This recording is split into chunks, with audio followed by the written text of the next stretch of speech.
شدت کی پیاس ہے جنگل میں فاطمہ کا پسر بے حواس ہے یا ورنہ کوئی غینا کوئی بھائی پاس ہے لاش اٹھا کے لانے سے والا داد لو چل رہی تھی پیاس تھی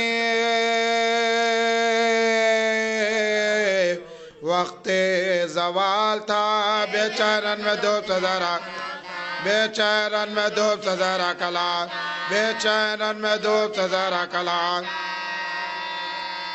اے مومنو خیال کرو دل میں تمہیں ذرا وہ پیاس اور وہ زخم وہ صحرائے کرے بلا وہ سامنے کی دھوپ وہ زخموں کا منہ کھلا وہ لو سے بٹنا سا مکاوا درد ہوا وہ لو سے بٹنا سا مکاوا درد ہوا جا کیا دکھ اٹھائے فاطمہ کہ نور نے آپس ہی تمہارے لیے یہ آپس ہی تمہارے لیے یہ حسین آدھا سے کہہ رہے تھے یہ مولا غریب ہوں اللہ کے غبیب کا یارو غبیب ہوں ایک دم میں دم نکلتا گئے ابنے قریب زخم بے گناہ و اب نصیب تم جس کے کلمہ گو میں اس کا نواسا ہوں پانی پلا کے دے بک پانی پلا کے دے بک پانی پلا کے دے بک کہتے تھے یہ حسین کے ایک زلزلہ ہوا ساتوں طبق زمین کے ہلے آسمان غلا ناگاہی فاطمہ زہرا کی یہ صدا وقت نماز عصر میں نزدیک طفلی میں جو کیا تھا وہ وعدہ وفا کرو جھکر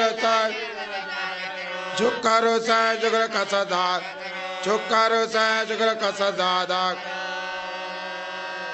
اس دم عمر نے دور سے دیکھا یہ ماجرا شمرے لئیں کو پاس بلا کر یہ تب کہا سبتے رسول خاک پر بے غوش پڑا کیا دیکھا وقت برسان زخموں سے چور گئے تنے اطغر حسین کا جلد جا کے کاٹ لیا جلد جا کے کاٹ لیا سر سے یہ مجدہ سن کے آ گیا لالچ میں وہ نہیں خنجر پکڑ کے آیا قریب امام دین چھاتی پاؤ رکھ کے چھڑائی جو آستی تب نور چشم بات مانے دیکھا تو کوئی دوست ہے نے غم گسارے خنجر گلے پسینہ خنجر گلے پسینہ بغاتے خنجر گلے پسینہ بغاتے فرمایا شین کون ہے تو اے ستم شیا کیوں میرے زخمی سینے پر آ کر ہوا سوار، خنجر میرے گلے پر جو رکھتا ہے بار بار. سمجھا کس خطاب مجھے سمجھا کس خطاب دیتا ہے رنج روغ رسالت پنا کو. کیوں ذبح کرنے آیا مجھ پہ، کیوں ذبح کرنے آیا مجھ پہ گناہ. اس پر بھی کچھ نہ دل میں لئی کے اثر ہوا. خنجر سے کاٹ، خنجر سے کاٹنے لگا مذہب، خنجر سے کاٹنے لگا مذہب. اس وقت آئی فاطمہ زہرا کی یہ صدا، اے شبر میرا، اے شبر میرا لال بن. یہ ظلم مصطفیٰ کے نواسے کے حلق پا خنجر نہ پھیر بک کے پیسے. میں نے بڑے دکھوں سے پالا، میں نے بڑے دکھوں سے پالا، میں نے بڑے دکھوں سے پالا اسے.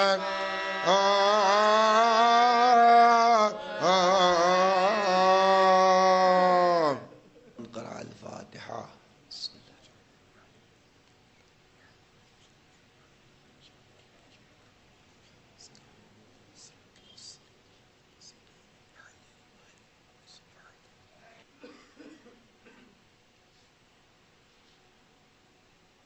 اعوذ باللہ من الشیطان اللعین الرجیم. لا حول ولا قوة الا باللہ العلی العظیم. بسم اللہ الرحمن الرحیم. الحمد للہ رب العالمین بارئ الخلائق اجمعین، والصلاة والسلام علی اشرف الانبیاء والمرسلین، صاحب الحوض والکوثر والتاج والمغفر والخطبة والمنبر والوجه الانور والخط الاقمر والجبین الازہر والحسب الاطہر والنسب الاشہر، النبی الامی المکی المدنی القرشی الحاشمی الابتحی البدہی التہامی الحجازی العربی، الرسول المسدد المصطفى الامجد المحمود الاحمد، مولانا مولا الکونین جد الحسن والحسین ابی القاسم محمد،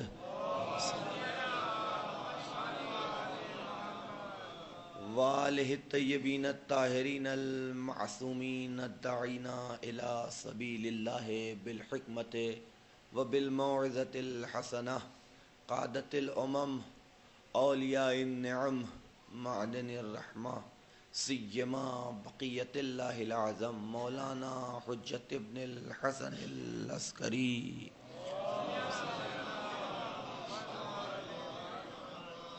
اما بعد فقد قال اللہ تعالی وتبارک فی قرآن المجید وفرقانہ الحمید وقولہ الحق.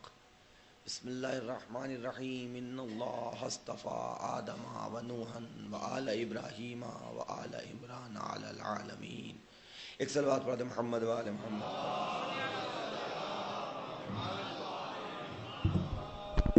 اسے بہتر انداز میں نعرہ صلوات.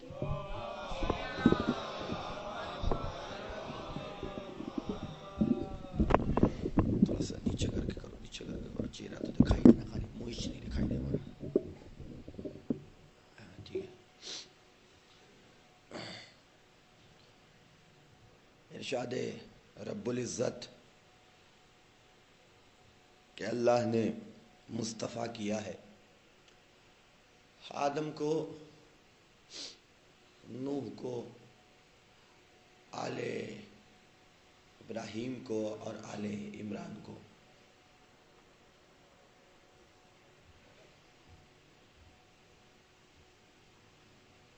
انتخاب اور کچھ افراد کو چن لینا یہ انسانی طریقہ کار بھی ہے کہ کسی مقصد اور کسی ہدف کے لیے اور کسی مشن کو پایۂ تکمیل تک پہنچانے کے لیے اس کام اور اس عمل کے شائستہ افراد کا انتخاب کیا جائے کہ جو اس کے حوالے سے واقفیت بھی رکھتے ہوں، اس کا علم بھی رکھتے ہوں، اور اس مشن کو آگے بڑھا سکیں اور منزل مقصود حاصل کی جا سکے۔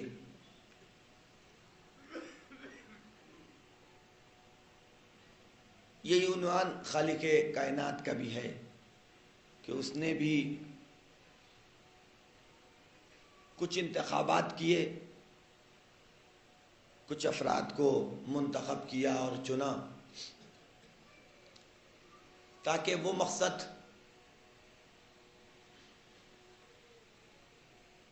کہ جو مقصد ایک انسانیت ہے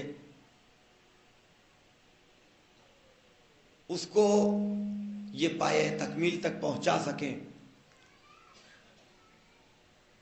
اور انسانیت کو اس مقام تک لایا جا سکے اور اس منزل تک پہنچایا جا سکے کہ جہاں ان کے سر پہ اشرفیت کا تاج رکھا جا سکے۔ عام طور پر بیان یہ ہوتا ہے کہ اللہ نے انسان کو اشرف المخلوقات بنا کے پیدا کیا، لیکن حقیقت کی نگاہوں سے اگر دیکھا جائے تو اللہ نے کسی انسان کو اشرف المخلوقات بنا کے نہیں پیدا کیا ہے، بلکہ اشرف المخلوقات بننے کی استعداد دے کے پیدا کیا ہے، اشرف المخلوقات بننے کی صلاحیت دے کے پیدا کیا ہے، اور وہ راستے بتا دیے کہ یہ راستے ہیں، ان راستوں کے اوپر چلو گے تو منزل تک پہنچ جاؤ گے، اشرفیت کا تاج تمہارے سر پہ رکھا جا سکتا ہے۔ ورنہ جس طریقے سے کیڑے مکوڑے، جانور، حیوان اور دوسری مخلوقات زندگی بسر کر رہی ہیں، اسی طریقے سے نہ جانے کتنے انسان بھی ہیں جن کا کوئی نہ مقصد حیات ہے، نہ کوئی مشن ہے، نہ کوئی ہدف ہے، نہ کوئی ٹارگٹ ہے، بس زندگی ہے تو جیے چلے جا رہے ہیں۔ جس راستے پہ سب بھاگے جا رہے ہیں پیچھے پیچھے ہم بھی دوڑے چلے جا رہے ہیں، اور بس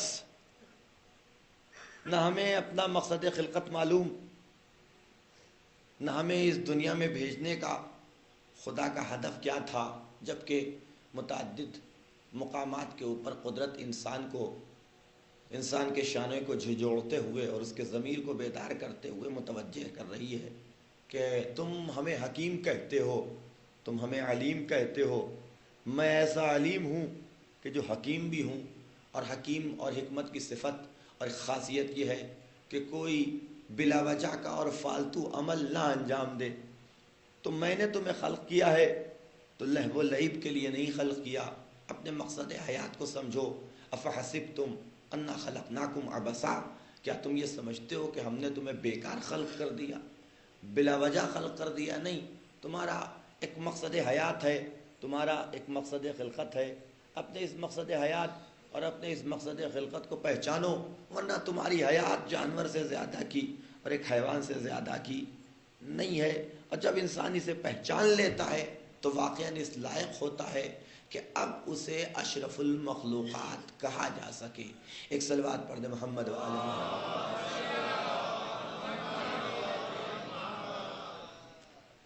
یہ مقصد ہے انسان کا، اور یہ مقاصد قرآن میں متعدد مقامات پہ بیان بھی کیے گئے ہیں کہ صرف اور صرف حکم شناخت مقصد نہیں ہے، بلکہ ساتھ میں یہ بھی بیان کیا گیا کہ تمہارا مقصد حیات کیا ہے، تمہیں کیوں پیدا کیا گیا ہے، تمہاری خلقت کا مقصد کیا ہے۔ ان میں سے ایک مشہور اور معروف ترین آیت ہے کہ قرآن مجید انسان کا مقصد حیات اور اللہ کے انسان کو خلق کرنے کی وجہ اور سبب بیان کر رہا ہے کہ وَمَا خَلَقْتُ الْجِنَّ وَالْإِنسَ إِلَّا لِيَعْبُدُونَ، ہم نے انسانوں اور جناتوں کو نہیں پیدا کیا مگر اس لیے کہ وہ ہماری عبادت کریں، وہ ہماری عبادت کریں۔ مقصد خلقت انسانیت عبادت ہے، لیکن بعض مفسروں نے کہا کہ یہاں یعبدون کی تفسیر عبادت سے نہیں کی جائے گی، بلکہ یعبدون کی تفسیر یعرفون سے کی جائے گی۔ یعنی خدا کہنا یہ چاہتا ہے کہ ہم نے تمہیں اس لیے پیدا کیا ہے کہ تم معرفت حاصل کر سکو، تم عرفان حاصل کر سکو۔ ہر عابد عارف نہیں ہوتا ہے، لیکن ہر عارف عابد ضرور ہوتا ہے۔ ایک صلوات پڑھ دے محمد وآل محمد۔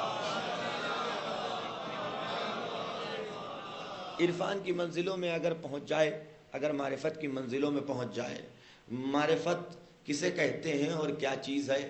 ہر چیز جب آتی ہے نئی نئی، یا انسان نیا نیا اسے سمجھتا ہے، نیا نیا اسے پتہ چلتا ہے، تو کہتے ہیں کہ نیا نیا جوتا کاٹتا بہت ہے، تو وہ عنوان ہوتا ہے کہ معرفت سے جو مراد دیا جاتا ہے کہ گھر بار چھوڑ کر کے کسی صحرا میں چلے جایا جائے، زندگی بسر کیا جائے، اور صرف اللہ اللہ کے کلمات اپنی زبان پہ جاری ہوں، عبادتوں میں زندگی بسر ہو رہی ہو، رکوع و قیام و قعود و سجود، بس اس کے علاوہ کوئی اور عمل نہ انجام دیا جائے، تب معرفت حاصل ہوتی ہے۔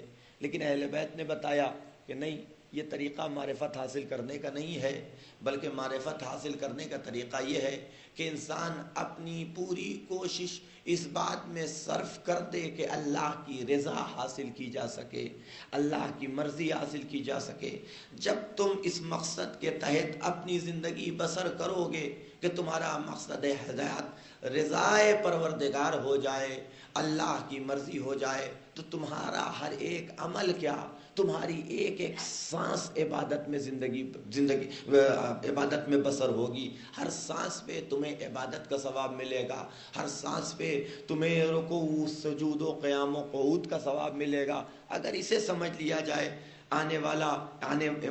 امام تشریف لاتے ہیں عبداللہ کے پاس اور جابر ابن عبداللہ انصاری کے پاس، اور سوال کیا امام نے، جابر کیسا محسوس کرتے ہو؟ کہا مولا اب معرفت کی ان منزلوں میں پہنچ چکا ہوں، اب اس مقام تک پہنچ چکا ہوں کہ صحت کے مقابلے میں بیماری کو پسند کرتا ہوں، جوانی کے مقابلے میں بڑھاپے کو پسند کرتا ہوں، زندگی کے مقابلے میں موت کو پسند کرتا ہوں۔ یہ جواب انہوں نے اپنی معرفت سے دیا، لیکن معرفت حقیقی کیا ہے اسے امام نے بیان کیا، اور اس کی وضاحت امام نے کی کہ نہیں، یہ تمہارا عنوان ہو سکتا ہے جابر، ہمارا عنوان اس سے الگ ہے۔ کہ مولا آپ کا عنوان کیا ہے؟ کہ ہمارا عنوان یہ ہے کہ اگر خدا ہمیں مرض میں رکھنا پسند کرتا ہے تو ہمیں مرض پسند ہے، صحت میں رکھنا پسند کرتا ہے تو ہمیں صحت پسند ہے، ہمیں مشکلات و پریشانیوں میں رکھنا پسند کرتا ہے تو مشکلات و پریشانیاں گوارا ہیں، آرام و سکون و چین و اطمینان میں رکھنا پسند کرتا ہے تو وہ ہمیں گوارا ہے۔ زندہ رکھنا چاہتا ہے ہم اس پہ بھی راضی ہیں، مارنا چاہتا ہے ہم اس کے اوپر بھی راضی ہیں۔ ایک صلوات پڑھے محمد وآل محمد۔ رضائے خداوندی کا مطلب یہ ہوتا ہے ایک ایک سانس کا اپنی رضائے پروردگار میں بسر کرنے کا مطلب یہی ہوتا ہے کہ ہم کسی لمحے میں بھی زبان سے کہنا کیا، نہ چہرے کے تاثرات میں چینجنگ آنی چاہیے، نہ دل کے خیالات میں بدلاؤ ہونا چاہیے، بلکہ جو جس طریقے سے آپ کے ساتھ ہو رہا ہے، البتہ برے کو اچھے میں تبدیل کرنا یہ رضائے پروردگار سے منافات نہیں رکھتا، بلکہ یہ تو حکم پروردگار ہے کہ برے حالات میں ہو کوشش کرو کہ اچھے حالات پیدا ہو جائیں، مرض میں ہو کوشش کرو کہ صحت پیدا ہو جائے، مر رہے ہو کوشش کرو کہ زندگی تمہیں مل جائے۔ یہ ساری باتیں ہیں، میں اس منزل تک جہاں تک میں لانا چاہتا ہوں۔ ایک صلوات پڑھ دیں محمد وآل محمد۔ اور جب اسے انسان اچھی طریقے سے سمجھ لیتا ہے، جب انسان اس کے اوپر اچھی طریقے سے عمل پیرا ہو جاتا ہے، تو یہ دنیاوی مشکلات و پریشانیاں اس کے لیے مشکلات و پریشانیاں نہیں رہ جاتی۔ یہ اس کے لیے مشکلات و پریشانیاں نہیں رہ جاتی، بلکہ وہ ہر چیز کو اللہ کی نگاہوں سے دیکھتا ہے، ہر چیز کو اللہ کے اعتبار سے سمجھتا ہے۔ اب اس کی نگاہوں میں آخرت ہے، اب اس کی نگاہوں میں عاقبت ہے، اب اس کی نگاہوں میں وہ زندگی ہے کہ جہاں اسے ہمیشہ رہنا ہے اور جہاں ہمیشہ اسے زندگی بسر کرنا ہے۔ تو یہ مشکلات و پریشانیاں نہیں رہ جاتی جب انسان یہ سوچ لے کہ ایک باپ جب بھی اپنے بیٹے کے ساتھ کچھ بھی کرے تو صرف اور صرف وہ اچھا ہی کر سکتا ہے، برا نہیں کر سکتا۔ تو وہ خدا کہ جس نے ہمیں پیدا کیا، کہ جس کے دل میں ماں سے زیادہ محبت ہے، باپ سے زیادہ پیار ہے، وہ اپنے بندوں کے لیے جو کرے گا وہ اچھا ہی کرے گا، وہ کچھ غلط نہیں کر سکتا۔ اس مقام تک پہنچ جائے تو اب قدرت بھی جھوم اٹھتی ہے، قدرت بھی وجد میں آ جاتی ہے اور آواز دیتی ہے کہ دیکھو ہمارے بندے یہ ہیں۔ ملائکہ کے سامنے ان بندوں کو پیش کیا جاتا ہے، انہی کے بارے میں تم نے کہا تھا اتجعل فیہا من یفسد فیہا ویسفک الدماء، کہ کیا تو ایسے کو بنائے گا کہ جو زمین پہ جا کے فرات و خوریزی برپا کرے۔ دیکھو ہمارے بندے یہ ہیں، ہمارے بندے یہ ہیں، رضائے پروردگار کے لیے جیتے ہیں، رضائے پروردگار کے لیے تلواروں کی چھاؤں میں آرام کرتے ہیں۔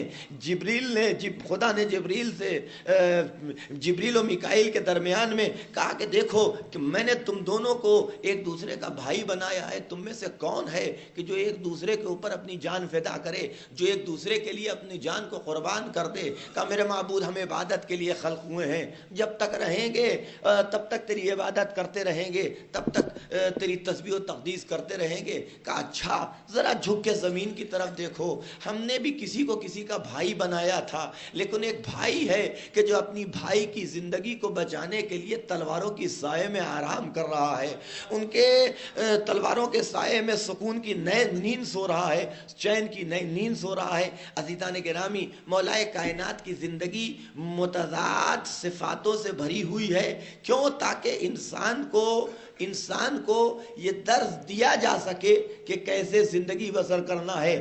آپ غور فرمائیے گا انسان کا مقصد کیا ہونا چاہیے ہر عمل کے لیے، ہر اقدام کے لیے، ہر ایک عمل جو انسان انجام دے رہا ہے اس کے لیے وہ انسان کا مقصد کیا ہونا چاہیے، اسے بیان کر رہے ہیں صرف اور صرف اہل بیت کہ دیکھو تنہا تمہارا ایک مقصد ہے ہر عمل کے ذریعے سے، وہ ہے رضائے پروردگار کا حصول، اور بس اس کے علاوہ تمہارا کوئی مقصد نہیں ہے۔ نمازوں کے ذریعے سے حاصل ہو جائے تو نمازیں پڑھو، روزوں کے ذریعے سے حاصل ہو جائے تو روزہ رکھو، حج زکوٰۃ و خمس کے ذریعے سے حاصل ہو جائے تو حج و زکوٰۃ و خمس انجام دو، بزرگوں کی تعظیم کے ذریعے سے حاصل ہو جائے تو بزرگوں کی تعظیم کرو، ماں باپ کی اطاعت کے ذریعے سے حاصل ہو تو ماں باپ کی اطاعت کرو، خدمت خلق کے ذریعے سے حاصل ہو رہا ہے تو خدمت خلق انجام دو، محنت کے اور مشقت کے ذریعے سے حاصل ہو رہا ہے تو ہر مرحلے پہ جب تم اس عنوان کو رکھو گے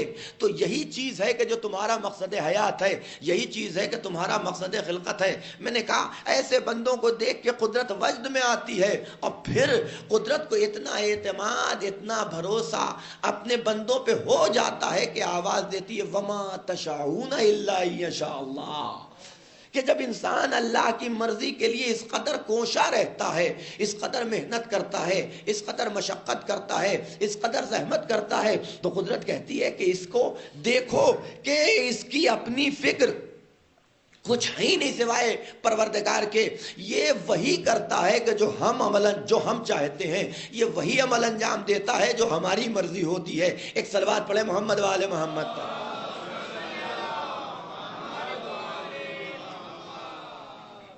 اس سے بہتر انداز میں نعرے صلوات۔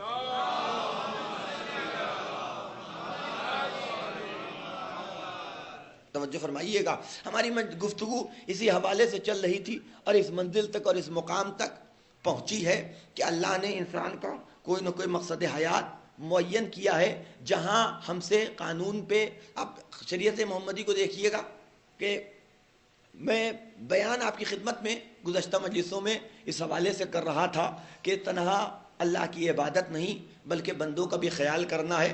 اللہ کے حوالے سے جو احکام ہیں وہ سب عبادت کے دائرے میں، یعنی وہ خاص ارکان، وہ خاص طریقے کہ جو معین کیے گئے نماز و روزے اور حج و زکوٰۃ و خمس کی صورت میں، لیکن کچھ احکام ایسے کہ جن کا تعلق بندے سے ہے، اللہ سے نہیں ہے، جن کا تعلق بندوں سے ہے، اللہ سے نہیں ہے، جنہیں کہا جاتا ہے اخلاقیات، جنہیں کہا جاتا ہے محنت، یہ وہ اخلاقیات ہے کہ ان کا تعلق بندوں سے، اس میں اللہ کے حوالے سے کوئی بات نہیں ہے۔ لیکن قدرت کا یہ عنوان تھا کہ اہمیت اخلاقیات کو زیادہ دی گئی ہے بنسبت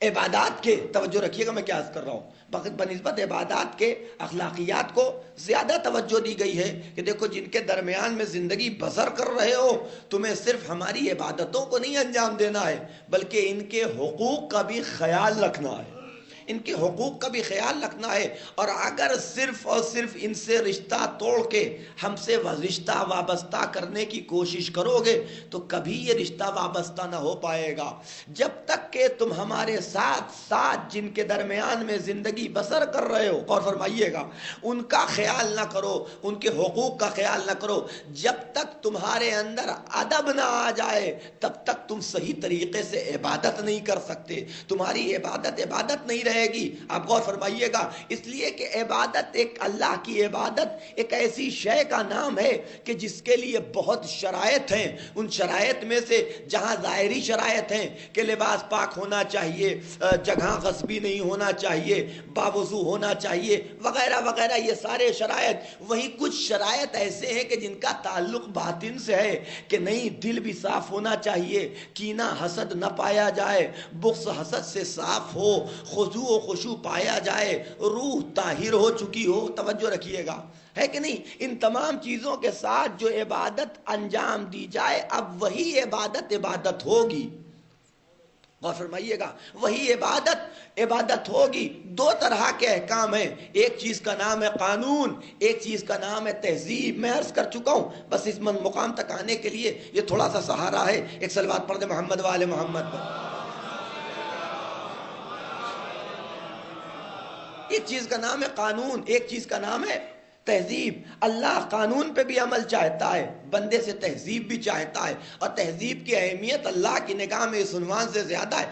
نبی کی 63 سالہ حیات میں 23 سالہ تبلیغی زندگی ہے کہ نہیں ہے؟ سن 40 عام الفیل کو اعلان رسالت کے بعد اب نبی کہہ رہے ہیں نماز پڑھو، اب نبی کہہ رہے ہیں روزہ رکھو، اب نبی کہہ رہے ہیں حج کرو۔ وہ بھی مدینے پہنچنے کے بعد مکے میں نہ نماز کامل ہوئی، نہ جہاد کا حکم آیا، نہ زکوٰۃ کا حکم آیا۔ یہ سارے احکام کہاں کامل ہو رہے ہیں؟ جا کے مدینے کے اندر۔ تو آپ غور فرمائیے گا، یہ سب ساری چیزیں کیا ہیں؟ نماز کا حکم، روزے کا حکم، حج کا حکم، زکوٰۃ کا حکم، یہ ساری چیزیں واجب ہیں۔ اور جو چیزیں واجب ہوتی ہیں وہ قانون کے دائرے میں جاتی ہیں۔ قانون کے دائرے میں جاتی ہیں کیا مطلب؟ یعنی اگر آپ کریں گے تو ثواب ہے، نہیں کریں گے تو عذاب ہے۔ توجہ رکھیے گا، جہاں سزا اور جزا دونوں کا تصور پیدا ہو جائے وہ قانون کے دائرے میں جاتا ہے۔ غور فرما رہے ہیں کہ نہیں فرما رہے آپ؟ جو چیز جہاں سزا اور جزا کا تصور پیدا ہو جائے وہ قانون کے دائرے میں جائے گا۔ تو عزیزان گرامی، بہت سی عبادتیں انسان میرے جیسا اس لیے انجام نہیں دیتا کہ اللہ لائق عبادت ہے، بلکہ اس لیے انجام دیتا ہے کہ سزا سے بچا جا سکے۔ توجہ رکھیے گا، سزا سے بچا جا سکے۔ اور جہاں یہ تصور آ جاتا ہے وہاں احترام میں اور محبت میں کمی آ جاتی ہے۔ وہاں ہے کہ نہیں، فطرت ہے کہ نہیں انسان کی، جہاں آپ اب حیدرآباد میں بھی مختلف مقامات پہ لائٹ کے سگنلز لگ چکے، بڑے بڑے شہروں میں جائیے، توجہ رکھیے گا، پہلے کانسٹیبل کھڑا رہتا تھا، وہ ہاتھوں کے ذریعے سے اشارہ کرتا تھا، ادھر جاؤ ادھر جاؤ، ایسے جاؤ ویسے جاؤ۔ توجہ، تو جن کو ڈر ہوتا تھا کانسٹیبل سے وہ رک جاتے تھے، لیکن جو تھوڑا سا دبنگ قسم کے اور اس طرح کے لوگ ہوتے تھے وہ چلاتا رہتا تھا، بیچارہ یہ کانسٹیبل ہے، کر کیا لے گا میرا، بڑی دور تک میری پہنچ ہے، پھر بھی نکل لیتے تھے، ہے کہ نہیں ہے؟ توجہ رکھیے گا۔ تو اس وقت وہ کھڑا ہوتا تھا اور ہاتھ کے اشارے سے آپ کی رہنمائی اور ہدایت کرتا تھا۔ اب زمانہ بدلا، اب الیکٹرانک دور ہے، لہذا وہ سگنل لگا دیے گئے، آپ نے دیکھا کہ سگنل ریڈ ہے، فوراً رک گئے۔ میں آپ سے پوچھتا ہوں کیوں رک گئے؟ آپ کا مقصد احترام ٹریفک تھا یا پھر جرمانے سے بچنے کی وجہ سے رک گئے؟ توجہ رکھیے گا۔ اب کسی سے پوچھئے، شاید وہ جواب کچھ بھی دے، لیکن ذرا سا دل کو ٹٹول کو دیکھیے، صرف ڈر اور خوف اس بات کا ہے کہ اگر کہیں سگنل کراس کر لیا، اگر کہیں سگنل کراس کر لیا تو کل صبح اتنی بڑی سی چٹ آ جائے گی، یا اسی وقت کیمرے میں فوٹو کھنچ جائے گی، اتنی بڑی سی چٹ آ جائے گی کہ اتنا پیسہ جمع کیجئے ورنہ آپ کا لائسنس، اور اگر آپ امریکہ اور لندن وغیرہ چلے جائیے تو وہاں تو مصیبت ہے۔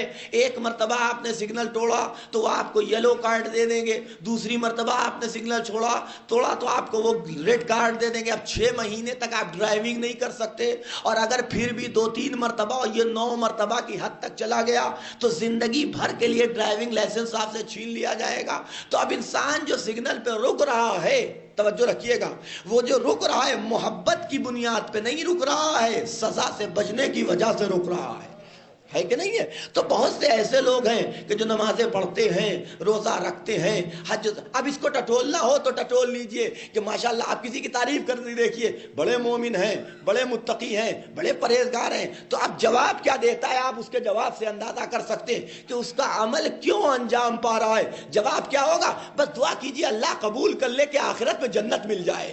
توجہ فرمائیے گا میں کیا عرض کر رہا ہوں، ہے کہ نہیں ہے؟ یہ میری بھی عادت ہے، یہ کہ نیچرل سی بات ہے، میں اس کے حوالے سے کوئی تبصرہ یا کوئی طنز نہیں کر رہا ہوں، لیکن یہ واقعیت ہے کہ ہمارے اعمال کے انجام دینے کا سبب زیادہ تر صرف 2 ہے، یا سزا سے بچا جا سکے یا فائدہ حاصل کیا جا سکے۔ توجہ رکھیے گا۔ تو اب ہماری عبادت جب سزا سے بچنے کے لیے اور جزا کو پانے کے لیے ہے تو اللہ کہاں گیا؟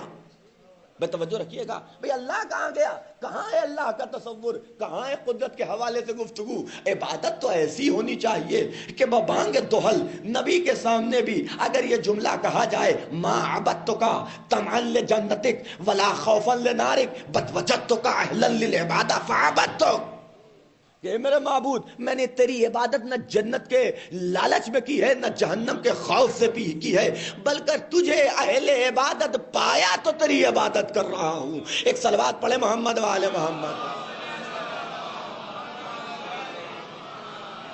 غور فرمائیں آپ، تو یہ ہے عبادتیں جہاں سزا اور جزا کا تصور آ جاتا ہے، توجہ رکھیے گا، وہاں محبت بہرحال تھوڑا سا دب جاتی، میں یہ نہیں کہہ رہا ہوں ختم ہو جاتی ہے، تھوڑا سا دب جاتی ہے۔ پھر انسان کی پہلی کوشش ہوتی ہے کہ سزا سے بچا جا سکے، جزا حاصل کی جا سکے، ہے کہ نہیں ہے؟ لیکن اخلاقیات کے مرحلے میں قدرت نے اختیار دے دیا ہے۔ نہیں، غور فرمائیے گا میں کیا عرض کر رہا ہوں، یہاں اختیار دے دیا ہے، یہاں جزا کا تصور تو رکھا ہے، سزا کا خوف نہیں رکھا ہے۔ یہاں جزا کا تصور تو رکھا ہے، سزا کا خوف یہاں نہیں پایا جاتا۔ اگر ہم کسی بزرگ کے احترام میں نہ کھڑا ہوں تو قدرت میرا مواخذہ نہیں کر سکتی، وہ تم سے سن میں بڑے تھے، وہ تم سے عمر میں بڑے تھے، تم ان کے لیے احترام میں کیوں نہیں کھڑے ہوئے؟ توجہ رکھیے گا۔ لیکن اگر ہم کھڑے ہو جائیں تو اب یہاں ڈر اور خوف نہیں ہے بلکہ مرضی شامل ہو گئی۔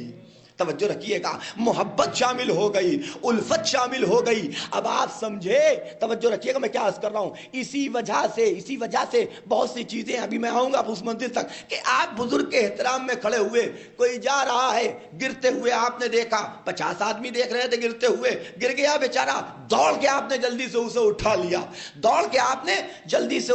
اٹھا لیا، اب یہاں آپ کی مرضی شامل ہو گئی۔ اسے کہتے ہیں اخلاقیات، اسے کہا جاتا ہے تہذیب، اسے کہا جاتا ہے ادب۔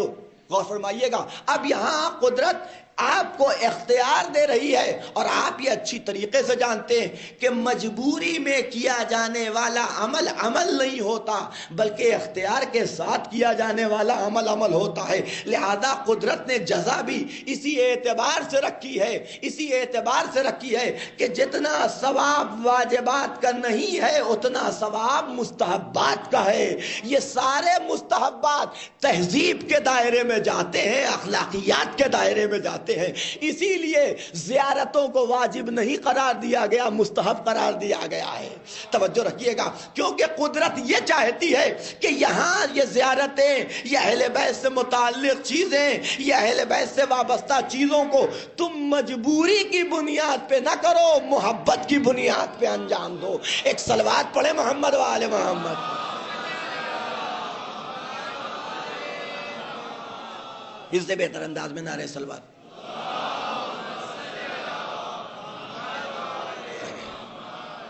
توجہ رکھیے گا, ہے کہ نہیں. ان تمام چیزوں کو تم مجبوری کی بنیاد پہ انجام نہ دو بلکہ محبت کی بنیاد پہ. اور آپ غور فرمائیے گا, مجبوری جہاں آ جاتی ہے تو انسان کے دل میں محبت ہو چاہے نہ ہو, اکثریت اس پہ عمل پیرا ہو جاتی ہے. اسی لیے آپ کو مسجدیں بھری دکھائی دے رہی ہوں گی, حج میں ڈھیروں لوگ آپ کو نظر آتے ہوں گے, اور سارے مراحل ان تمام چیزوں کو آپ اٹھا کر کے دیکھ ڈالیے. لیکن جہاں مجبوری ختم ہوتی ہے اور اختیار آ جاتا ہے, اختیار آ جاتا ہے, تو اب وہاں افراد کی تعداد دھیرے دھیرے رفتہ رفتہ کم ہونے لگتی ہے. دل کیا تو گئے, نہ دل کیا تو نہ گئے. توجہ رکھیے گا, اب یہاں کے اوپر انسانی اخلاق, انسانی تہذیب کی جو معیار ہے اور جسے ناپنے کا اور جسے تولنے کا وسیلہ ہے, وہ یہ دیکھا جائے گا کہ عبادت کے پہ عمل کے ساتھ ساتھ اس کی اخلاقیات پہ کتنی توجہ ہے. توجہ رکھیے گا, اس کی اخلاقیات پہ کتنی توجہ ہے, اس کی تہذیب پہ کتنی توجہ ہے, اس کی ادب پہ کتنی توجہ ہے, اور یہ اس حوالے سے کیا عمل انجام دے رہا ہے. اہل بیت نے اٹھا کے مولا کائنات کی حیات دیکھیے. مولا کائنات کی حیات میں جہاں عبادتیں ملیں گی, جہاں نماز ملے گی, جہاں روزہ ملے گا, جہاں واجبات پہ عمل ملے گا, وہیں علی ابن ابی طالب اخلاقیات کے اعتبار سے کتنا بڑا بڑا درس دیتے ہوئے نظر آئیں گے. اور کس عنوان سے مولا کائنات نے انسانیت کو درس دیا ہے, کس عنوان سے مولا کائنات نے انسانیت کو سمجھایا ہے کہ دیکھو اس مرحلے میں بھی جب تم قدم رکھو تو اس مرحلے کو بھی اس معیار تک لے جاؤ کہ تمہارے سر پہ اشرفیت کا تاج آ سکے. ایک صلوات پڑھے محمد والے محمد پر.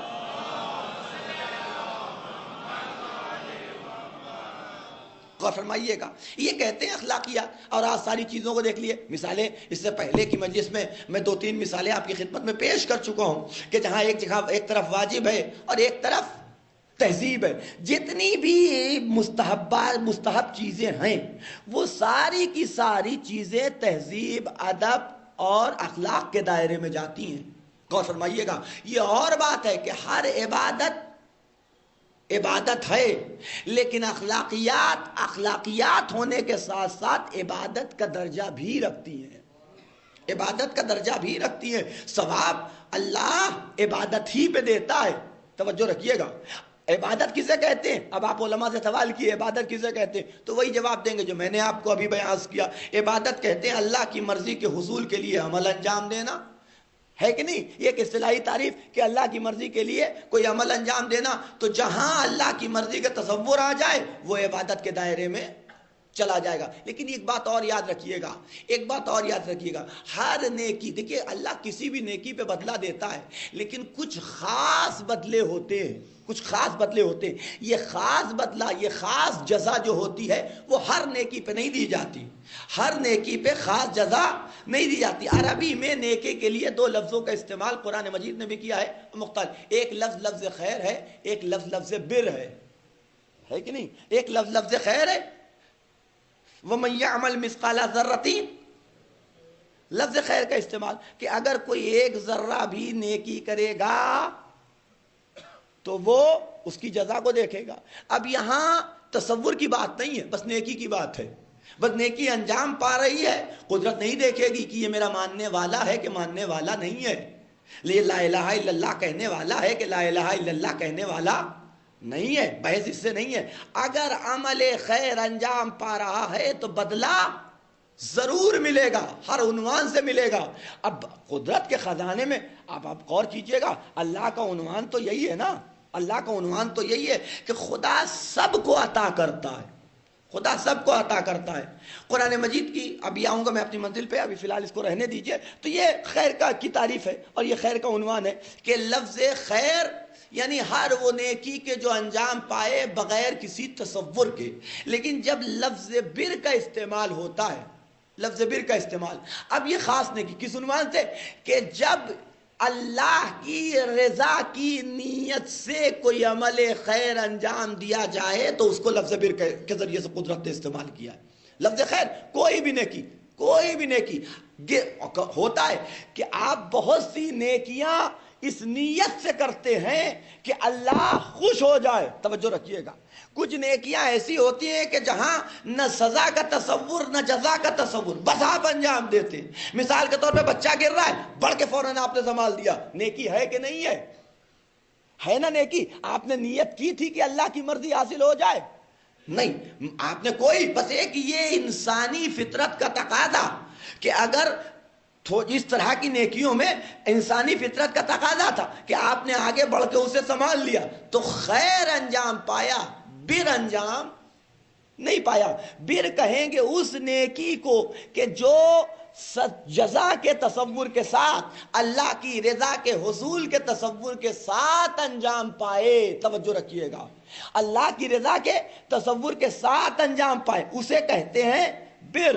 اور اسی بر کا تذکرہ انہی مقامات پہ ملے گا کہ جس مرضی، جس نیکیوں میں، جن نیکیوں میں اللہ کی سزا اور جزا اور اللہ کی رضا کا تصور کیا گیا ہو. دو آیتیں آپ کی خدمت میں پیش کر دوں. لیس البر ان تولوا وجوہکم قبل المشرق والمغرب. نیکی یہ نہیں ہے، بر یہ نہیں ہے کہ تم اپنے سروں کو مشرق و مغرب کے آگے چھکا دو. توجہ رکھیے گا، بلکہ بر کیا ہے؟ وَلَكِنَّ الْبِرَّ مَنْ آمَنَ بِاللَّهِ. نیکی یہ ہے کہ تم ایمان لاؤ اللہ کے اوپر. غور فرمائیے گا، اب یہ نیکی بیان کی جا رہی ہے. اللہ پہ ایمان لاؤ، اس کے رسول پہ ایمان لاؤ، اس کی اطرت پہ ایمان لاؤ. لمبی چوڑی آیت ہے، میں نے ایک سال اسی آیت کے اوپر اشرا بھی پڑھا ہے. ایک صلوات پڑھ دیں محمد و آل محمد پر.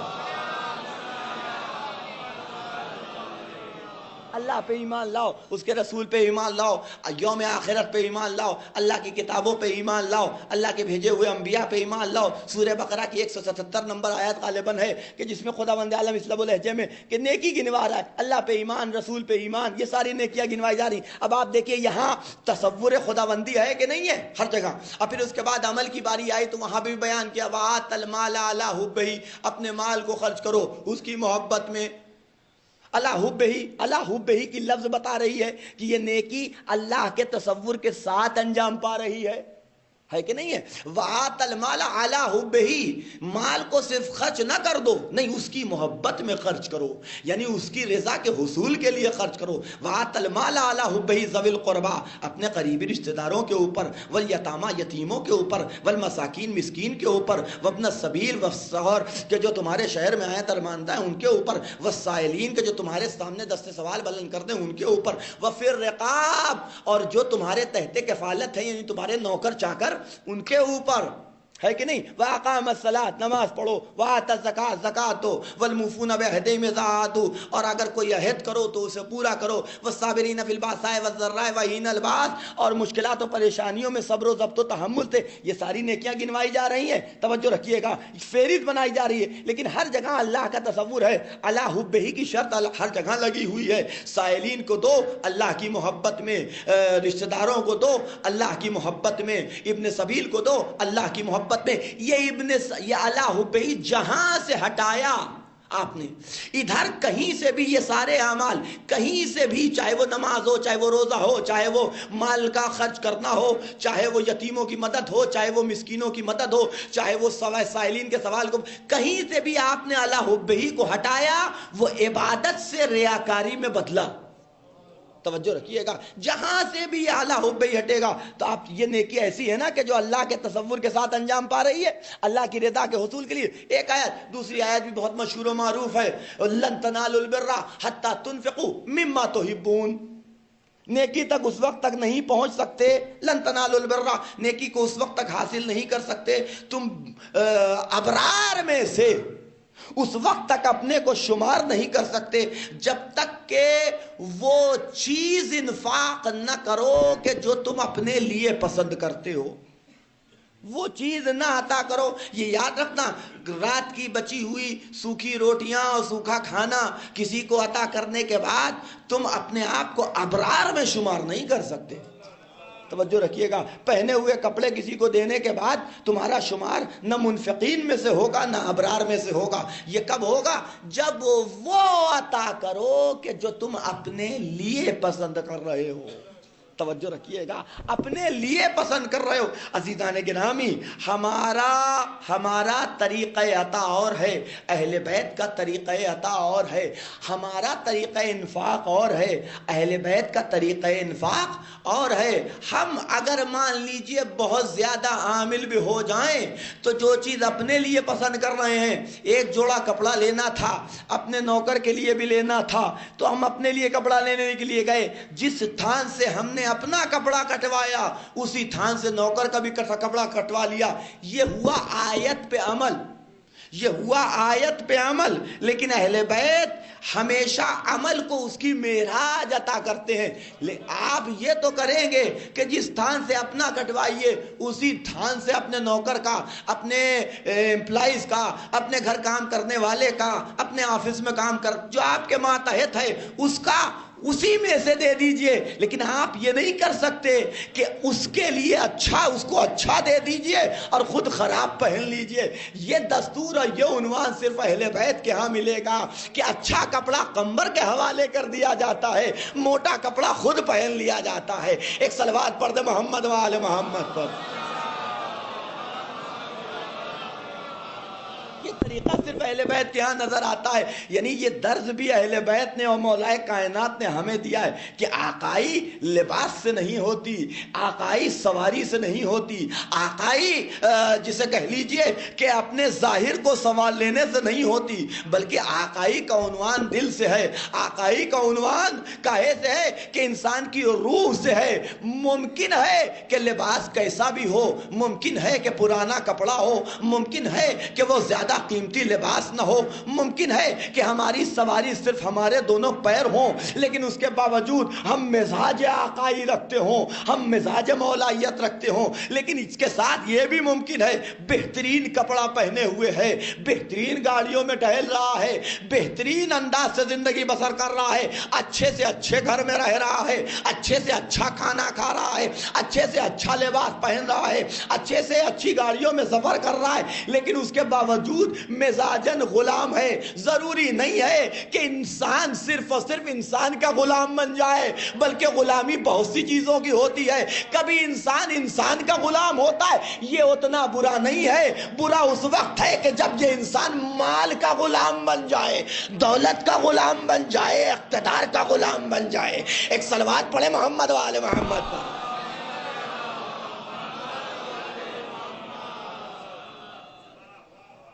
ایک صلوات پڑھے محمد و آل محمد. توجہ رکھیے گا کہ آقائی اور غلامی کا تعلق لباس سے نہیں ہوا کرتا. آقائی اور غلامی کا تعلق انسان کے رہن سہن سے نہیں ہوا کرتا، بلکہ اس کا تعلق انسان کے مزاج سے ہے، انسان کی روح سے ہے. ہم کسی سے دبنا پسند نہیں کرتے جناب والا. آپ ہر روز دبتے ہیں، آپ کو پتہ بھی نہیں چلتا. توجہ رکھیے گا، ہم کسی کو نہیں سیٹتے، آپ بہت سی چیزوں کو سیٹتے ہیں، آپ کو احساس نہیں ہے. غور فرمائیے گا. اور کتنے زیادہ آپ حقیر ہیں کہ اپنے جیسے انسانوں کو نہیں سیٹتے، لیکن چند کاغذ کے ٹکڑوں کے پیچھے دم ہلاتے پھرتے ہیں. ایک صلوات پڑھے محمد و آل محمد پر. ہے کہ نہیں ہے؟ توجہ رکھیے گا. یہ مزاج ہے انسان کا نہیں. اگر بوریے پہ بیٹھا ہے، لباس اچھا نہیں ہے، لباس پیوند لگا ہوا کپڑا، لیکن مزاج دیکھیے شاہانہ ہے، مزاج دیکھیے بادشاہت والا ہے، مزاج دیکھیے حکمرانوں والا ہے، انداز دیکھیے. توجہ رکھیے گا. ایک یہ عنوان کے نہیں ہوتا کہ دیکھیے بخیل اور سخی پہچانا کیسے جاتا ہے، اس کے تعارف کا طریقہ کیا ہے. سخی جو دے عطا کرے، یہ تعریف سخی کی نہیں، یہ تعریف سخی کی نہیں ہے، بلکہ سخی کی تعریف یہ ہے کہ وہ ہر ایک کو دے، چاہے اپنا ہو چاہے پرایا ہو. بے توجہ رکھیے گا، اپنا اور پرایا دیکھ کے جو عطا کرے اسے سخی نہیں کہتے ہیں، بلکہ سخی اسے کہتے ہیں کہ یہ دیکھے کہ میرے سامنے دست سوال بلند ہو گیا، اس کی نگاہ دست سوال پہ تو ہو، ہاتھ بلند کرنے والے کے چہرے پہ نہ ہو کہ کون مانگ رہا ہے۔ توجہ رکھیے گا، جب اس مقام تک پہنچ جائے تو انسان سخی کہلاتا ہے۔ ایک صلوات پڑھے محمد و آل محمد۔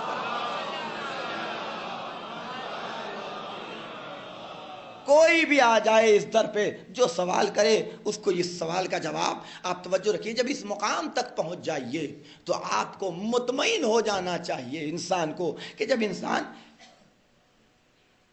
بڑا مسئلہ ہے اس حوالے سے کہ انسان عمل تو انجام دیتا ہے لیکن عمل کے حوالے سے اسے ہمیشہ کھٹکا رہتا ہے کہ صبح سے لے شام تک نمازیں، 17 رکعت نمازیں، نافلہ بھی پڑھ لیا، نماز شب بھی پڑھ لیا، روزہ بھی رکھا ہے پورا ماشاءاللہ سے، حج بھی کر ہی چکا ہوں، زکوٰۃ بھی دیا، یہ سارے اعمال تو انجام دے رہا ہوں، لیکن پھر بھی کھٹکا ہے کہ دل میں اس بات کا خوف رہتا ہے پتہ نہیں جنت ملے گی کہ نہیں ملے گی۔ عزیزان گرامی، یہ مومن کی شان نہیں ہے، یہ مومن کی پہچان نہیں ہے، یہ مومن کی شان نہیں ہے۔ جنت تو اس کی ہے ہی، اس سے بحثی کہاں ہے؟ اس کو جنت کے پیچھے نہیں بھاگنا چاہیے، اس کو صرف ایک چیز دیکھنی چاہیے کہ میرا مولا راضی ہو رہا ہے کہ نہیں، میرا آقا راضی ہو رہا ہے کہ نہیں۔ جنت تو اس کی ہے ہی ہے، بحث نہیں ہے جنت کے حوالے سے۔ جنت کو کنارے کیجئے، جنت کو درمیان سے ہٹائیے، بلکہ آپ صرف اس منزل پہ اور اس مرحلے پہ انسان کو سوچنا چاہیے کہ ہمارا مولا راضی ہو رہا ہے ہم سے کہ نہیں راضی ہو رہا ہے، ہمارا آقا ہم سے راضی ہو رہا ہے کہ نہیں ہو رہا ہے، ہمارے اعمال قبول ہو۔ آپ غور کیجئے گا، یہ سب سے بڑا، میں نے اس سے پہلے بھی عرض کیا تھا کہ کائنات میں ہر انسان اگرچہ زبانی طور کے اوپر موت کی تمنا کرتا ہے، لیکن حقیقت یہ ہے اور واقعیت یہ ہے کہ ہر انسان موت سے خوف کھاتا ہے اور ڈرتا ہے، ہر انسان ڈرتا ہے۔ آنے لگے تو دیکھیے، پہنچ جائے موت گلے تک تو دیکھیے انسان کی کیا کیفیت ہوتی ہے، خوف کھاتا ہے۔ لیکن دنیا کے اور افراد کے موت سے ڈرنے کی وجہ اور ہوتی ہے، مومن کے موت سے ڈرنے کی وجہ اور ہوتی ہے۔ غور فرمائیے گا، مومن کے موت سے ڈرنے کا سبب اور ہے اور دوسرے انسانوں کے موت سے خوف کھانے کا سبب اور ہے۔ دوسرے انسان جب اس دنیا سے جانے لگتے ہیں، اب لفظ مومن کا ہے، میں نے کسی قوم کا تعین نہیں کیا ہے۔ ایک صلوات پڑھے محمد و آل محمد۔ غور فرمائیے گا، ہے کہ نہیں؟ دوسرے انسان جب اس دنیا سے جاتے ہیں ان کے موت سے ڈرنے کا سبب کیا ہوتا ہے؟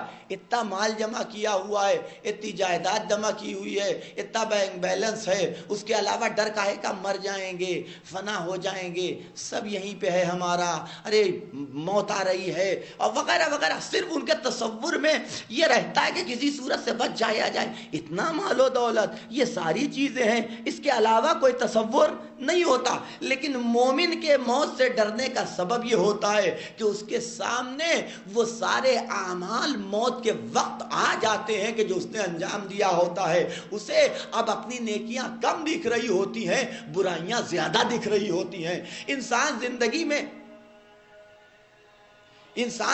میں موت زندگی میں چاہے اسے اپنے عیب نہ نظر آئے، جب تک زندہ ہے، جب تک موت اس کے قریب نہیں پہنچی، جب تک موت شہ رگے گردن تک نہیں پہنچی ہے، تب تک اسے اپنا عیب نہیں دکھتا، اچھائیاں دکھتی ہیں۔ دیکھیے میں کتنی پیاری پیاری باتیں کرتا ہوں، دیکھیے میں یہ کرتا ہوں، دیکھیے وہ میں کرتا ہوں، وغیرہ وغیرہ۔ یہ لفظ میں کا بکری کی طرح سے یہ انسان کا لگا رہتا ہے۔ لیکن جب موت قریب آ جاتی ہے اور شہ رگے گردن کے پاس پہنچ جاتی ہے تو اگر واقعاً مومن ہے تو اب نیکیاں کنارے چلی جاتی ہیں، عیب دکھائی دینے لگتے ہیں۔ میں نے ان کی غیبت کی ہے، میں نے ان کو برا بھلا کہا ہے، میں نے ان کا مال غصب کیا ہے، وغیرہ وغیرہ۔ یہ سارے اعمال کہ جو عیب اس کے اندر پائے جاتے ہیں وہ سامنے آتے ہیں۔ اب انسان کے دل میں اب میرا ہوگا کیا؟ مولا قبر میں آئیں گے، مولا قبر میں آئیں گے، اتنے گندے نامے اعمال کے ساتھ ہم مولا کے سامنے جائیں گے کیسے؟ میدان محشر میں ہم حساب کیسے دیں گے؟ پل صراط سے ہم گزریں گے کیسے؟ کس طریقے کا برزخ کا ماحول ہوگا؟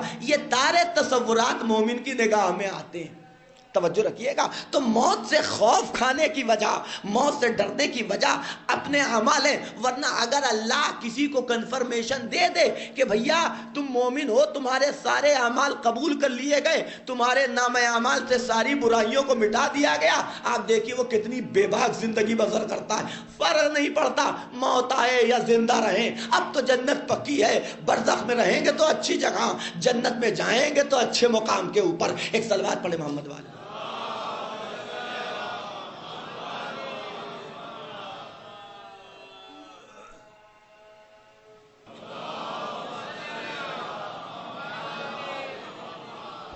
تو یہ عنوان ہے انسان کا اور ایک بندے مومن کا موت کے حوالے سے, کہ وہ جب اس کے سامنے موت آتی ہے تو اس کے سامنے اپنے اعمال آنے لگتے ہیں کہ ہم نے کس کا مال غصب کیا ہے, کسے برا بلا کہا ہے, وغیرہ وغیرہ.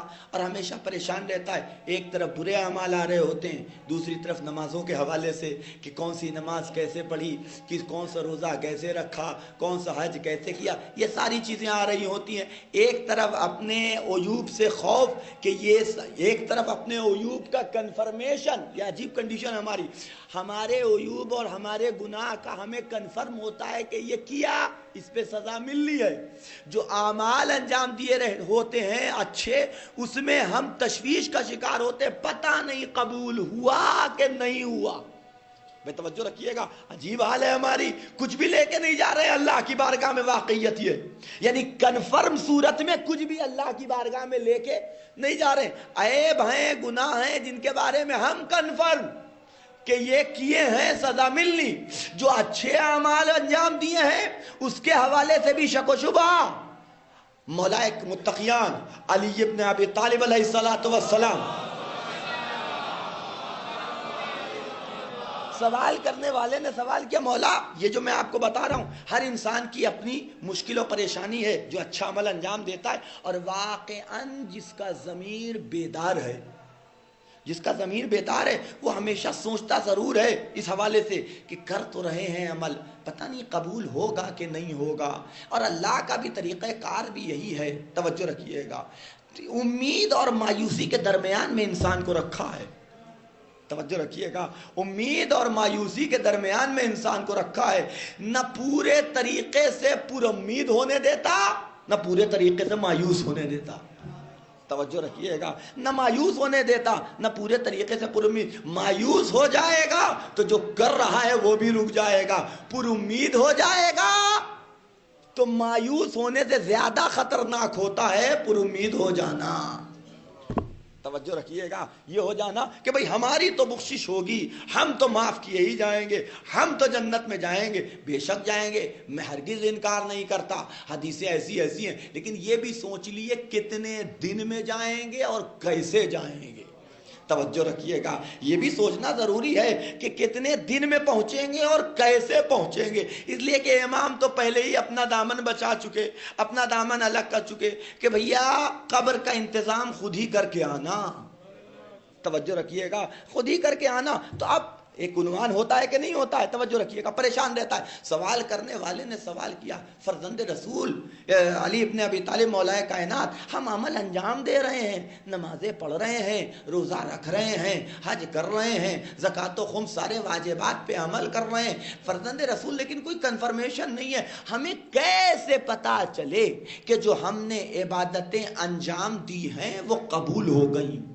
توجہ رکھیے گا, یا ہمیں کیسے پتا چلے کہ جو ہم نے عبادتیں انجام دی ہیں وہ رد ہو گئیں.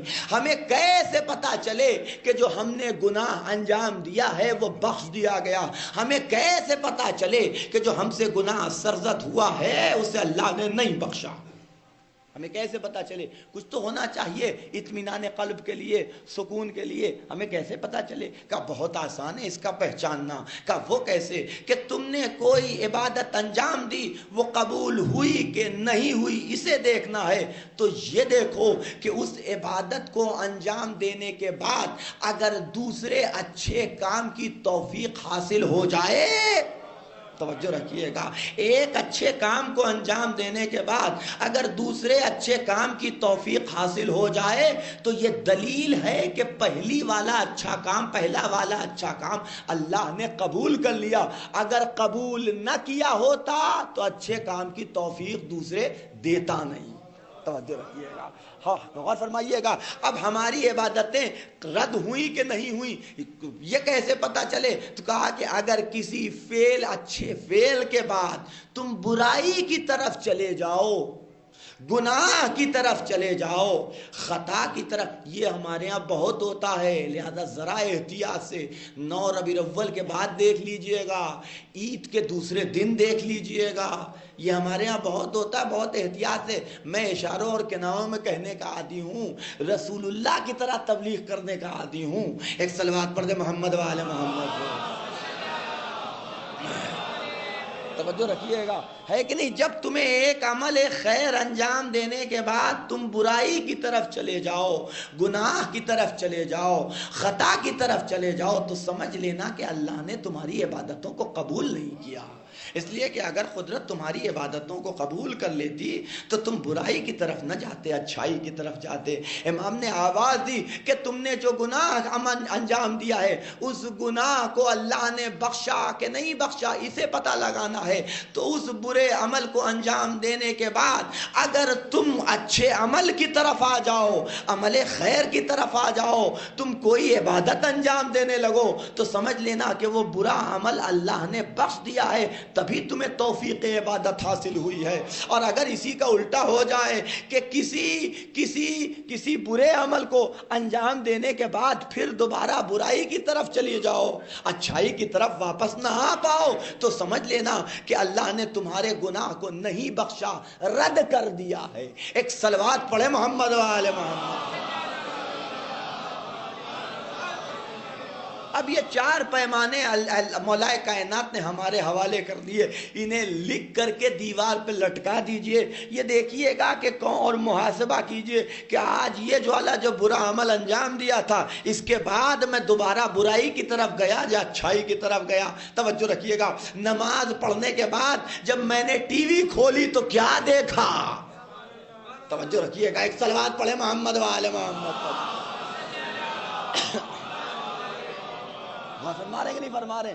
تو یہ اللہ کے یہ اعمال کے حوالے سے کنفرمیشن ہے۔ اگر نگاہ رکھا جائے تو انسان اپنے ہر عمل کا محاسبہ کر سکتا ہے، اور میں کہہ سکتا ہوں مولا کائنات کے قول کی اس روشنی میں 100% نہ صحیح 90% تو مطمئن ہو ہی جائے گا کہ انشاءاللہ ہمارے اعمال قبول ہو رہے ہیں۔ ایک صلوات پڑھے محمد و آل محمد۔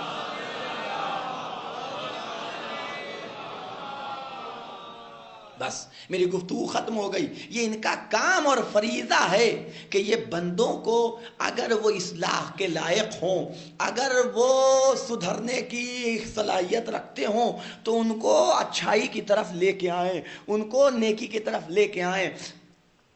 خدا بند عالم نے اپنی صفت بھی یہی بیان کی ہے، اللہ ولی الذین آمنوا یخرجہم من الظلمات الی النور۔ اللہ کی خاصیت یہ ہے کہ اللہ بندے کو ظلمات، تاریکیوں اور اندھیروں سے نور کی طرف لے کے جاتا ہے۔ اور یہی عمل اہل بیت کا ہے کہ یہ ظلمتوں میں، اندھیروں میں بیٹھے ہوئے افراد ایسے کہ جو گناہوں کے اندھیرے میں ہیں، جو جہنم کی طرف بڑھ رہے ہیں، جو نابودی کی طرف اور فنا کی طرف جا رہے ہیں، انہیں کھینچ کر کے نور میں لے آئیں، روشنی میں لے آئیں، اجالے میں لے آئیں۔ اور اس کا انتظام اہل بیت کیا کرتے ہیں، اس کا انتظام اہل بیت کیا کرتے ہیں۔ فطرس کا واقعہ گواہ ہے، حر کا جہنمی سے جنتی بن جانا گواہ ہے کہ کس طریقے سے یہ لے کر کے اس کو راہ راست کی طرف آئے۔ میری گفتگو ختم ہو گئی عزیزان گرامی۔ کربلا بھی ایک وسیلہ ہے انسانیت کو ظلمتوں اور تاریکیوں سے نکال کے نور کے اجالے میں اور نور میں اور روشنی اور اجالے میں لے آنے کا۔ یہ فرش ازا، یہ حسین کا غم، واقعاً حقیقت یہاں جتنی دیر بتائی جاتی ہے، انسان کی سب سے بڑی خاصیت یہ ہے کہ آپ کہیں بھی جائیے، آپ آزما لیجئے گا، یہ میرا اپنا پریکٹیکل ہے، آپ آزما لیجئے گا، نماز پڑھ رہا ہو، روزہ رکھ رہا ہو، حج کر رہا ہو، جو بھی اعمال ہیں، بدن انسان فزیکلی اور بدن جو ہوتا ہے انوالو ہوتا ہے، لیکن ذہن 100% انوالو نہیں ہو پاتا. فکر انسان کی 100% انوالو نہیں ہو پاتی. کم سے کم میں ہندوستان کی حد تک کہہ سکتا ہوں کہ فکر 100% انوالو، 100% کیا 50% بھی ہو جائے تو بہت ہے. میں کہتا ہوں 25% بھی عبادتوں میں انسان کی فکر انوالو ہو جائے اس عبادت میں، تو اس عبادت وہ عبادت قبول ہو سکتی ہے. لیکن اگر 5% بھی نہ ہو تو بات ہی الگ ہے. اب وہ اللہ جانے، وہ جانے قبول ہوگی کہ نہیں ہوگی، یہ میں کہہ ہی نہیں سکتا ہوں. توجہ رکھیے گا. اب مجھے اس سے بحث نہیں، لیکن قبول ہوگی یہ اس کے بارے میں کہہ سکتا ہوں، نہیں ہوگی یہ میں نہیں کہہ سکتا. یہ وہ جانے، وہ اس کا کام جانے. وہ قبول کرنے والا ہے، رد کرنے والا ہے، کرتا ہے کہ نہیں کرتا ہے، رد کرتا ہے کہ یہ وہ جانے. اس نے میں بتایا بھی نہیں ہے، میرے بارے میں نہیں بتایا تو آپ کے بارے میں کہاں سے بتا دے گا. ایک صلوات پڑھے محمد والے محمد، ہے کہ نہیں ہے. تو عبادتوں میں فکر انسان کی یہ جتنی بھی، آپ غور کیجئے، میں اپنی بات کر رہا ہوں، میں کسی دوسرے کی بات نہیں کرتا ہوں. کوشش کرتا ہوں پریکٹیکل تجربہ اپنے اوپر کروں، دوسرے پہ نہیں کروں. تو یہ ایک عنوان ہوتا ہے کہ عبادتوں میں مشغول ہوتا ہے. بے شک عبادت کر رہا ہے، نماز پڑھ رہا ہے، روزہ رکھ رہا ہے، حج و زکات و خمس انجام دے رہا ہے، لیکن وہ خضوع و خشوع پیدا نہیں ہو پاتا جس کا مطالبہ کیا جا رہا ہے نا. وہ خضوع و خشوع پیدا نہیں ہو پاتا. لیکن یہ صرف اور صرف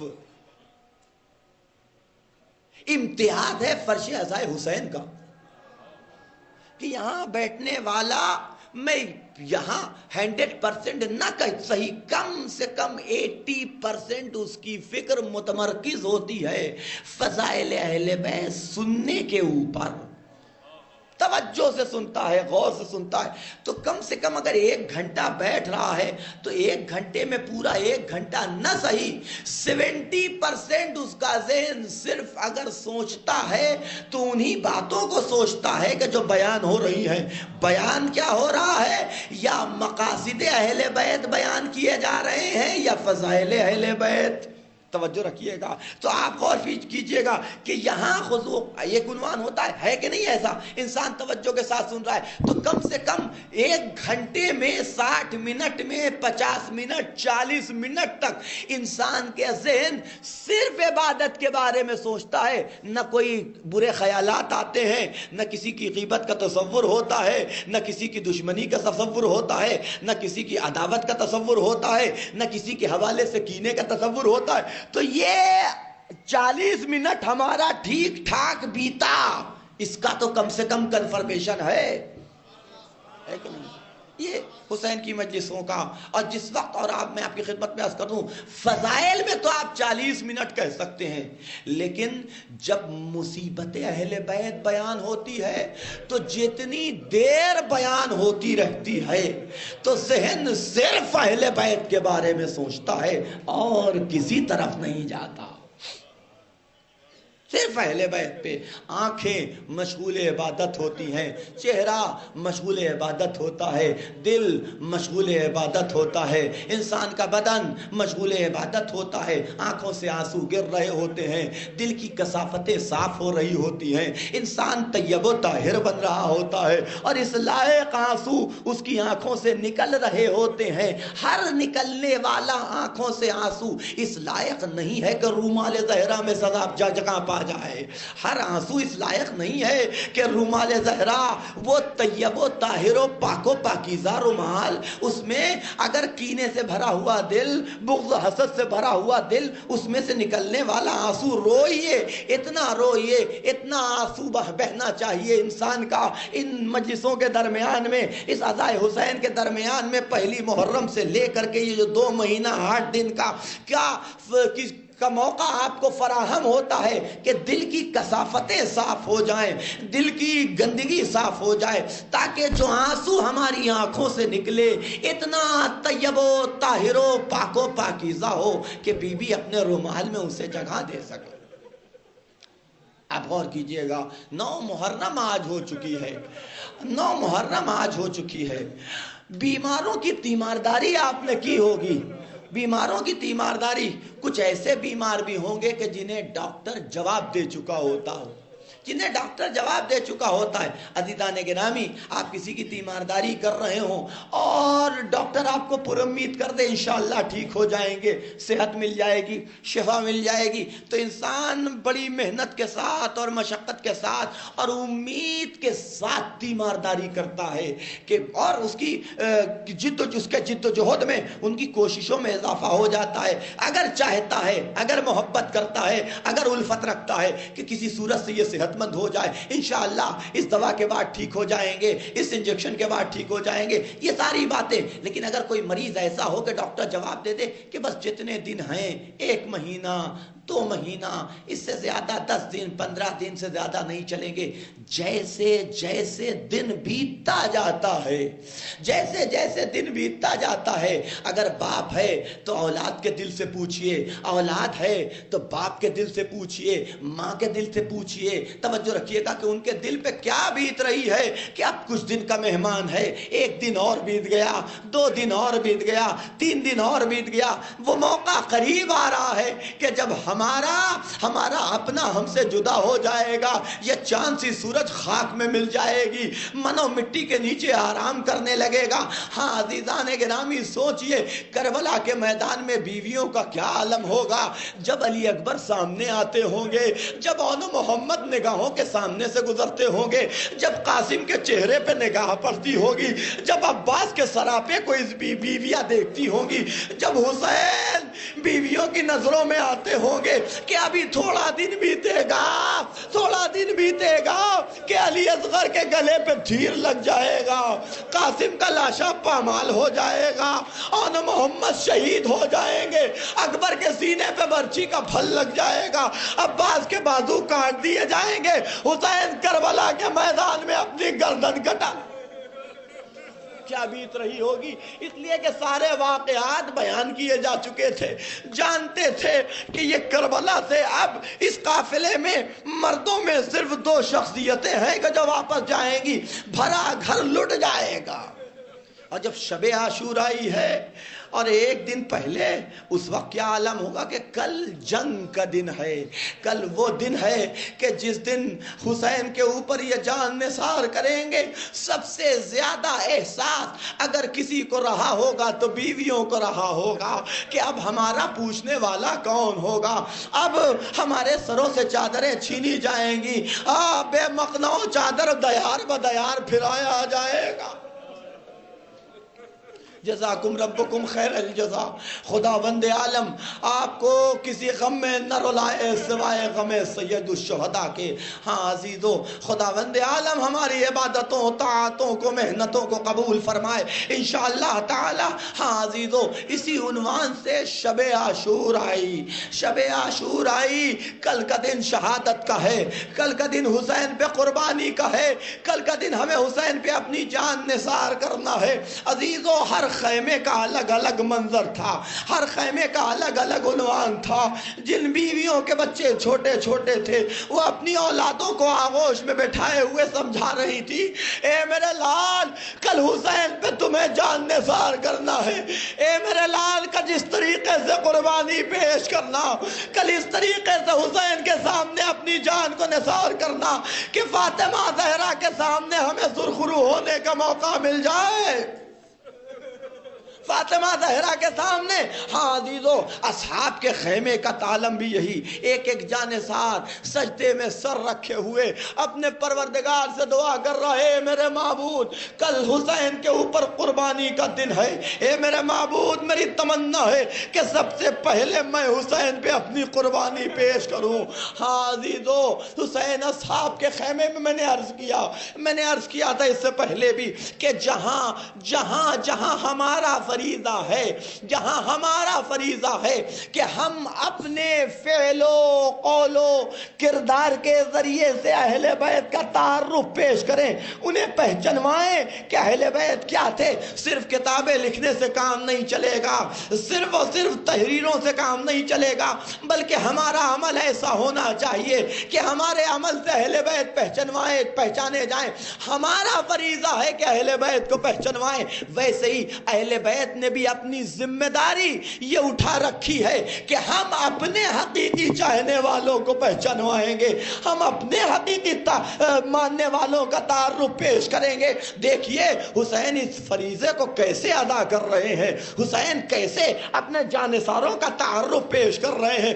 اگر یہ عمل حسین انجام نہ دیتے تو شاید لکھنے والے لکھ سکتے تھے، مجبوری میں آ گئے تھے، نادانی میں آ گئے تھے، لا علمی کی بنیاد پہ حسین کے ساتھ شہید آواز دی۔ حسین نے نہیں، یہ عالم بھی ہے، یہ حکیم بھی ہے، یہ جہالت کی بنیاد پہ میرے ہمراہ نہیں ہوئے، یہ مال و دولت کی لالچ میں میرے ہمراہ نہیں ہوئے، بلکہ میری معرفت کی بنیاد پہ میرے ہمراہ ہوئے ہیں۔ آؤ تمہیں پہچنواتا ہوں کہ میرے ماننے والے، میرے چاہنے والے، میرے جانشانوں کی معرفت کا کیا عالم ہے۔ اصحاب کے خیمے میں حسین بیٹھے ہیں، سارے اصحاب صفے باندھے ہوئے بیٹھے ہیں، حسین مخاطب ہوتے ہیں، اے میرے جانشانوں دیکھو یہ جو فوجیں آئی ہوئی ہیں یہ صرف میرے خون کی پیاسی ہیں، ان کو تم سے کوئی سروکار نہیں ہے۔ دیکھو میں تمہاری گردنوں سے قلادہ بیعت اتارے لیتا ہوں، اختیار دے رہا ہوں، جہاں جی میں آئے چلے جاؤ، اتنی دور چلے جاؤ کہ جب میری آواز استغاثہ بلند ہو، حل من ناظر ینظرنا حل من مغیث یغیثنا کی آواز بلند ہو تو تمہارے کانوں تک نہ پہنچے، میں تمہاری گردنوں سے بیعت کا قلادہ اتار رہا ہوں، جاؤ چلے جاؤ۔ سب اپنی جگہ بیٹھا رہا، کسی نے کروٹ تک نہ بدلی۔ تھوڑی دیر بھی تھی، امام نے آواز دی، شاید تمہیں اس چراغ کی اور اس شمع کی روشنی میں جاتے ہوئے شرم آ رہی ہو کہ مولا کے سامنے جائیں تو کیسے جائیں، کیسے نظریں ملائیں گے۔ لو شمع گل کی جاتی ہے، چراغ بجھا دیا جاتا ہے، اس اندھیرے میں چلے جاؤ، اس اندھیرے میں چلے جاؤ۔ ہاں عزیزو شمع گل کر دی گئی، تھوڑی دیر خاموشی چھائی رہی، دوبارہ شمع روشن کی گئی، دیکھا ہر جانثار اپنی جگہ بیٹھا ہوا ہے، لیکن عالم متعالم بدلا ہوا ہے، آنکھوں سے آنسو جاری، اضطراب کا عالم۔ مسلم ابن اوسجا نے ہاتھوں کو جوڑا، فرزند رسول کل اگر میدان محشر میں نبی نے سوال کیا تو جواب کیا دوں گا؟ حبیب نے ہاتھوں کو جوڑا، اے مولا کیا حق دوستی یہی ہے، کیا حق رفاقت یہی ہے کہ ایک رفیق کو میدان میں تنہا نرغے آدھا میں چھوڑ کے چلے جایا جائے؟ قاسم نے ہاتھوں کو جوڑا، چچا کل بابا سوال کر لیں گے تو کیا جواب دوں گا؟ علی اکبر نے ہاتھوں کو جوڑا، کیا جوان بیٹے کا یہی فریضہ ہے کہ بوڑھے باپ کو تنہا چھوڑ دیا جائے؟ عباس نے ہاتھوں کو جوڑا، اے مولا کیا میرے بابا نے خدا سے اسی دن کے لیے مانگا تھا کہ جب آپ پہ وقت پڑے میں آپ کو تنہا چھوڑ دوں؟ حسین نے ہاتھوں کو بلند کیا، اے میرے معبود میرے جانثاروں کو جزائے خیر دینا۔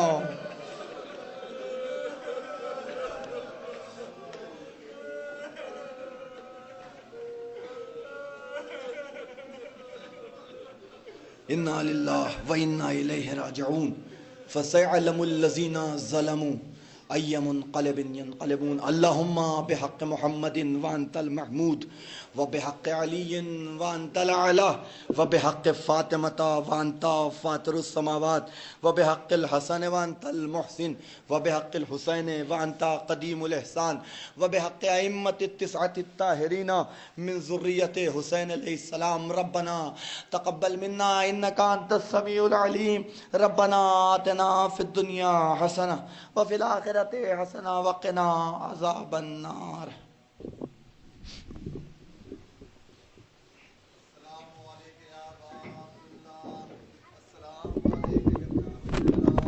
السلام علیکم یا ابن امیر المومنین و ابن سید الوسین، السلام علیکم یا ابن فاطمۃ الزہراء سیدۃ نساء العالمین، السلام علیکم یا ابو الفضل عباس یا ابن امیر المومنین، السلام علیکم یا شہداء کربلا جمیعاً ورحمۃ اللہ وبرکاتہ، السلام علیکم یا غریب الغرباء، السلام علیکم یا معین الضعفاء الفقراء، السلطان ابو الحسن علی ابن موسیٰ رضا رحمۃ اللہ برکاتہ. السلام علیکم یا صاحب العصر والزمان، علمان علمان علمان.